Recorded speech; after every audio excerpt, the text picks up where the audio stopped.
времени суток, дорогие телезрители. Мы приветствуем вас на телеканале Якутия-24 и НВК Саха.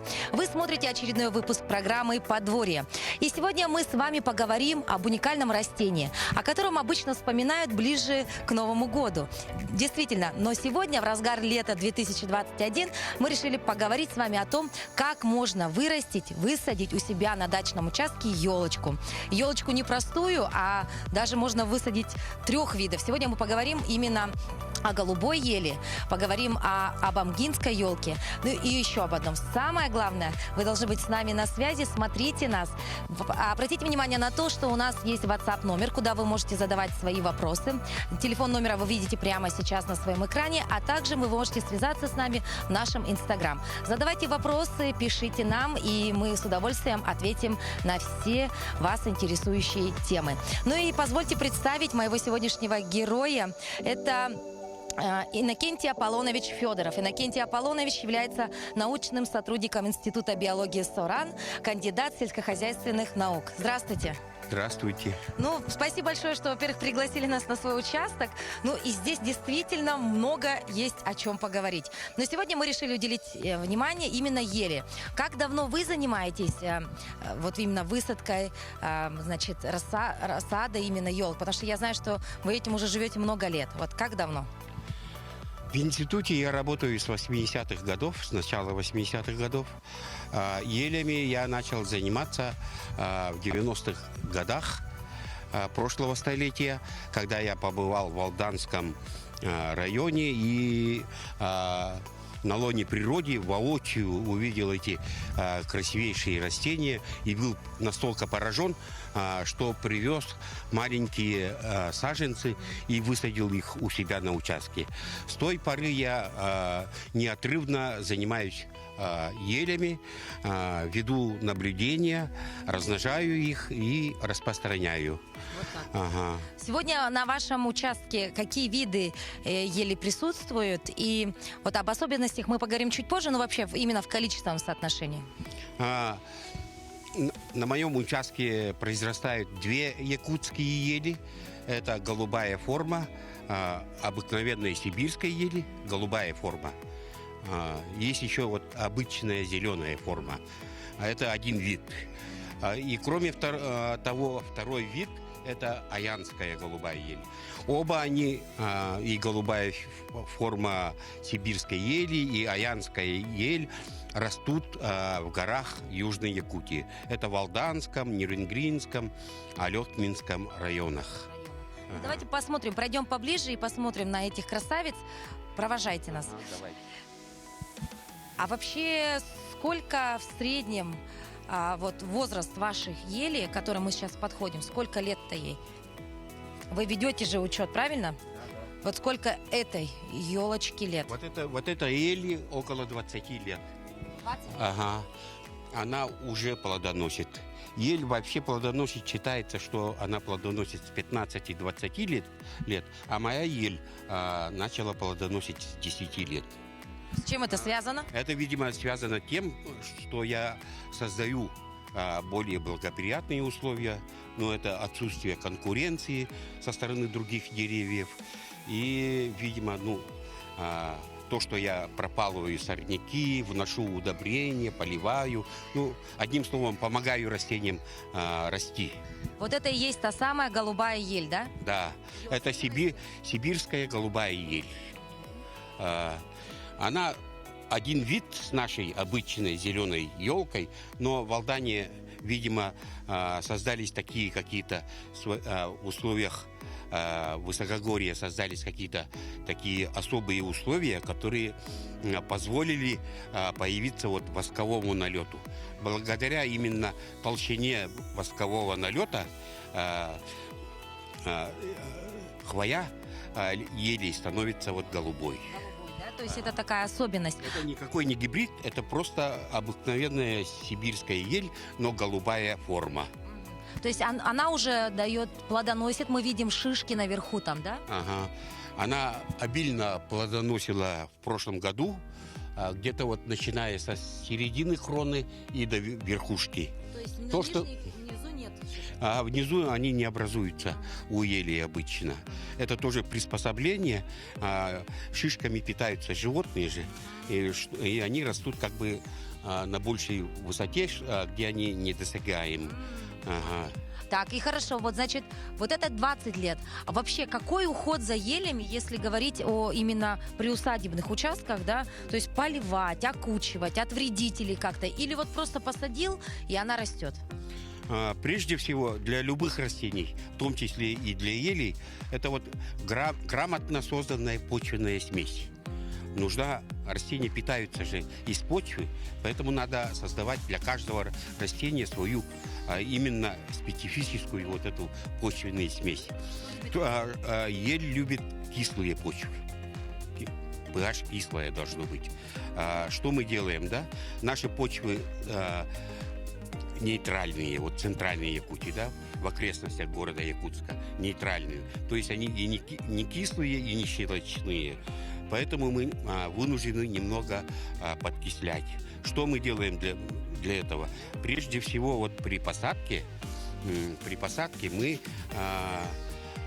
используем кильдямский горный песок. В составе почвенной смеси он должен составлять около 30-40%. Да? Почему горный песок берем? Потому что он имеет кислую реакцию. И второй момент, это мы при посадке поливаем же, обильно проливаем посадочную яму и почвенную смесь. На влажную, очень влажную почву высаживаем. И на ведро воды чайная ложка уксусной 80% эссенции. И так постоянно на протяжении всего роста ели или только при посадке? При посадке в середине лета, посадка производится весной, весной и осенью, да?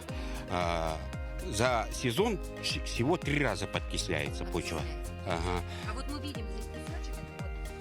Это вы подсыпаете уже, да? Или да, это я немножко подсыпаю речной песок для большей рыхлости почвы и для того, чтобы влага впитывалась и воздух хорошо проходил в корневой системе.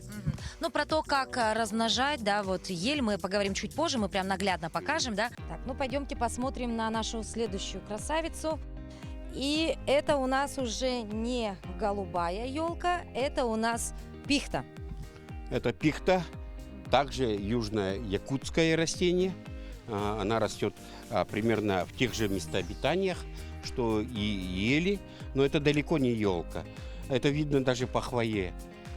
Если ее пощупать, она мягкая на ощупь. Очень. Это нечто между хвоей и листьями лиственных пород, таких как береза, тополь, осина и другие, да?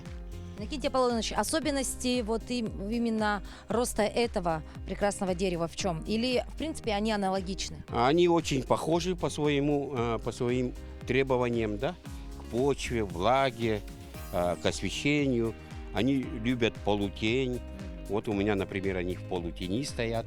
То есть утром рано и поздно вечером они под солнцем. А днем, когда вот жара, они вот стоят в прохладе, в тени. Также кислая почва. Также кислая почва, также влаголюбивое растение. Его надо обильно проливать, особенно при пересадке. Когда пересаживаете растение, надо ее поливать подкисленной водой, о которой я говорил выше. Надо подкислять вот уксусной эссенцией. А что касаемо вредителей, все-таки мы поговорим о том, что все-таки, наверное, любят его и какие-то насекомые, и, возможно, растения. Как это ни странно звучало, у хвойных пород есть свои вредители, да? Прежде всего это хермесы. Это специфические, именно ориентированные на хвойные породы тли. Их называют хермесами. И поэтому надо проводить летом 3 профилактические обработки. У меня Чем обработки? Я стараюсь не применять такую опасную химию, ядохимикаты, чтобы экологическая чистота была вокруг меня и моей семьи. Поэтому я применяю такие безопасные, кальцинированная сода, зеленое мыло, это закрепитель, ага, и обыкновенный вот медицинский йод. Йод. Ага. То есть вы это все смешиваете, опрыскиваете Да. и опыляете. Да? Вот это вот я смешиваю в определенной пропорции. Можете посмотреть YouTube, там есть рекомендации, и не одна рекомендация есть. И я на деле уже опробовал. Хермесы один раз у меня появлялись года 3 или 4 назад. Я обработал, и их не стало. А что касаемо И растения... Насчет сорняков надо сказать, что наиболее сильный сорняк в наших условиях это пырей ползучий. Это бич, воистину бич наших огородов. Страдают от него и ели. Почему они от него страдают? Потому что пырей не только отбирает питание и влагу, да, у растения, но и выделяет корневая система пырия, выделяет определенные яды, которые подавляют ее соседей. Поэтому он неблагоприятно может воздействовать. Поэтому надо удалять прежде всего пырей. Ну и одуванчик наш любимый, это тоже злостный сорняк. Вот так. Он То есть охотно- никаких одуванчиков вокруг быть не должно. Охотно селится около человека, потому что человек и поливает, и кормит растения. Они любят такие условия. Мгм. Если сравнивать ель голубую и сравнивать пихту, с чем проще будет вот на протяжении там долго же все-таки она растет, 5, 10, 15 лет? Или в принципе здесь только выбираете визуально, а так по сути уход за ними одинаковый? Ну, мне показалось, да, за годы моих наблюдений, это около 20 лет, да, даже больше, что пихта, она более неприхотлива, чем голубая форма сибирской ели и аянская ель, которую мы еще увидим, да. Давайте посмотрим тогда на аянскую ель. Это тоже такое уникальное растение, да? В чем ее особенности? И вот она, да? Это совершенно другой вид ели. Ага, вот видно, да? С наружной, с тыльной стороны листья изумрудно-зеленые, с исподней стороны, с внутренней стороны иглы, хвоя, она почти небесно-голубая, да? Вот так. Ага. И по-якутски ее называют тангсахарията, что в дословном переводе означает курносая ель. Ее назвали это так, потому что она с годами ветки заворачиваются наверх, как курносый нос, да? Поэтому ее назвали. И взрослое растение, оно смотрится очень прекрасно. Она становится голубая. И, кстати, это один вид с кремлевской елкой, кремлевской канадской елью. Она один вид. Это систематики генетики растений установили, что это один вид. Ага. Ну а так она у нас где растет на территории Якутии? Она растет тоже в Южной Якутии, Алданском, Нерюнгринском, Ленском районах. Здесь все то же самое. Кислая почва, да, обязательно полив, и сорняков не должно быть, и самое главное еще беречь ее от тли, да? Да-да, у всех елей требования к условиям произрастания практически одни и те же. Еще один интересный момент, да, касаемо аянской ели. Где обильно растет вот эта аянская ель, обитает очень редкая птица, дикуша. Она относится к тетеревинам, она немного больше рябчика, но меньше тетерева. Чем эта птица уникальна? Она уникальна тем, что совершенно не боится человека, не испытывает стресс. Поэтому я считаю, что, наверное, этот вид в будущем можно одомашнить. Но это будет вторая перепелка. Вот так вот, да? Ну что, пройдемте посмотрим все-таки, как вы размножаете ель и ель, пихту, с чего начинаем, как это все делаем. Самое главное, смогут ли это сделать люди, которые, не имеют отношения именно к такой профессии, как биолог, научный сотрудник. Возможно ли это? Для начала, вы говорите, плодоносит у нас ель на 10-й, 20-й год. У меня они заплодоносили на 10-й или 11-й год. Вот это шишки чьи? Вот это шишки, перед нами шишки аянской ели. Я их в прошлом году осенью собрал, вытряс из них семена. Не знаю, остались ли семена. Трясем. Вот это Сначала выкладываем тонким слоем в таком сухом тенистом месте. Шишки раскрываются через 3-4 дня и выпадают вот такие вот семена. Ага, вот семечко. то есть лепесток такой, Ага. да? Лепесточек Нет, практически. крылышко А называется. как крылышко, да? Ее называют крылатка или крылышко. Ой, как же его называется. зафиксировать? Ой. Ой, крылышко отделилось, и вот это вот семечко. Мгм. Вот, вот это практически а, под лупой разглядеть. вырастить из семени достаточно сложно, но такие садоводы, да, опытные, они могут вполне посильно. То есть вот это семечко, потом далее какой процесс? Что мы с ним? Далее вот в специальных ящиках создается почва кислая, рыхлая, самое главное рыхлая. Лучше брать почву дерн соснового бора, потому что в сосновом бору это тоже перепревшая хвоя, и растение чувствует это свое родное, да, и оно там должно посеять надо осенью. Осенью собрали растения, семена находятся в восковой спелости, то есть они уже затвердевают. Попадая в почву, они уже в натуральных, максимально приближенных природных условиях. Через какое время при хороших условиях появляется вот уже первый росточек? Первые росточки растения вот осенью мы посеяли, она попадает под снег, благополучно перезимовывает, и где-то вот в середине июня маленькие такие елочки. То есть растение где-то не менее 20 дней должно находиться в почве.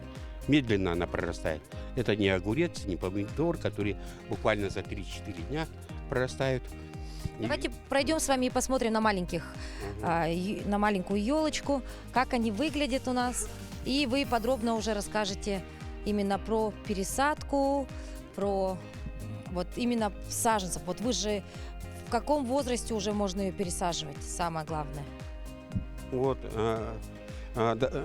Первые годы елочка достаточно медленно растет. Елочки и пихты, она вырастает где-то 10 сантиметров. Становится небольшое деревце, да, появляется.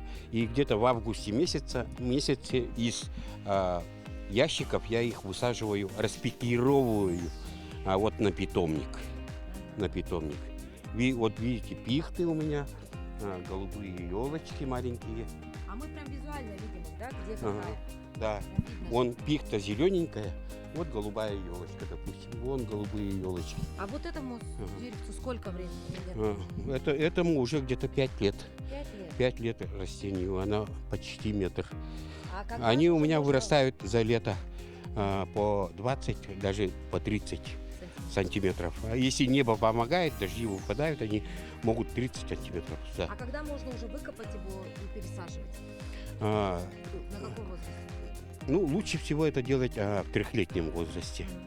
В принципе, я делаю с 2 лет и могу пересадить и побольше деревьев. Это появляется с опытом. Я знаю, что в Якутске много опытных садоводов, которые прекрасно могут это сделать.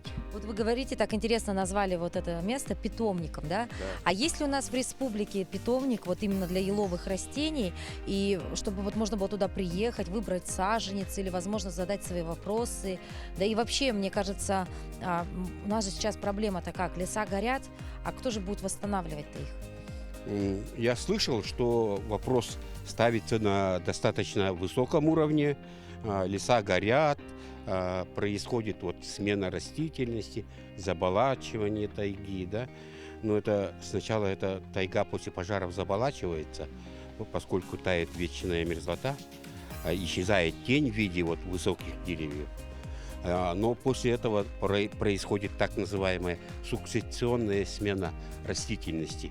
То есть хвойные должны заменить иву и березу, которая массово появляется на пожарищах. Откуда же брать саженцы? Надо брать их из питомников. Ага, из питомников. Поэтому требование нашего времени это вот создать какой-нибудь республиканский питомник хвойных растений. Ну, пока такой питомник есть у вас на участке, да, прям видно Ну, не у меня это не питомник, маленький питомничек. Ага. маленький питомничек, и мы прям видим совсем малышек. Вот обратите внимание, здесь совсем маленькая вон елочка, есть побольше, да. Вот это малышки, вот сколько ей, возраст какой? Это второй год. Это всего-навсего второй год. Второй год. Мгм.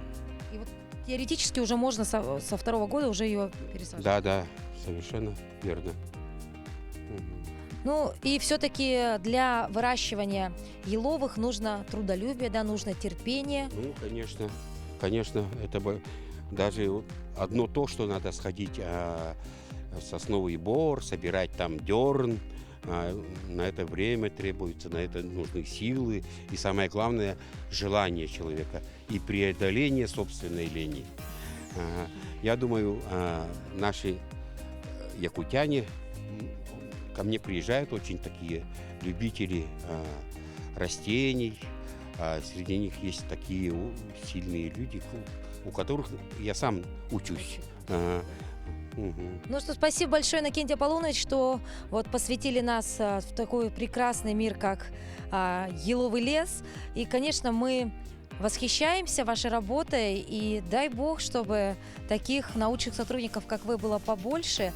Ну и, конечно, вот, дорогие друзья, хотите елочку, вы должны понимать о том, что за ней нужен определенный уход, это трудолюбие и это терпение. Потому что елочка вот такая красивая, как у Иннокентия Аполлоновича, вырастет только через 10, 15, 20 лет, правильно? Да.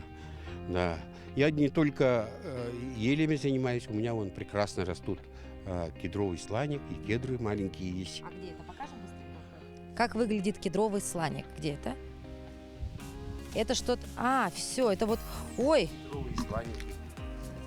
Вот этому кедровому сланику где-то 6 лет, кедровый сланик. И оно видно, да, вот то, что за лето она отросла вот сантиметров 12-13. То есть кедровый сланик тоже может украшать наши сады. Ага. Растение вот прекрасно растет, хорошо себя чувствует. Так, оно в виде дерева будет или в виде вот такого куста? Нет, это та же сосна, да, один род сосной, да, нашей обыкновенной. Называется видовое научное название русское сосна стелющаяся. Она, то есть, полустелится. Смотрится прекрасно вот в композиции, допустим, с каменистой горкой, с альпинарием. Растение, я считаю, для ландшафтного дизайна. Можно формировать из нее шары, допустим, да, квадратики, там кубы всевозможные. Ну что, дорогие друзья, на этом время нашего эфира подходит к концу. Мы благодарим Иннокентия Аполлоновича за его такую экскурсию по своему дачному участку. Мы надеемся, что полезная информация про семейство еловых вам обязательно пригодится. Если у вас есть вопросы, пишите на наш Инстаграм. Вы видите адреса прямо сейчас. Либо можете написать нам по WhatsApp номеру. Мы обязательно свяжемся с вами, либо передадим эту информацию Иннокентию Аполлоновичу, и он вам любезно поможет. Ну а мы не прощаемся. Увидимся с вами в это же время, в этом же месте на телеканале Якутия-24 и НВК Саха. До новых встреч! До свидания. Bum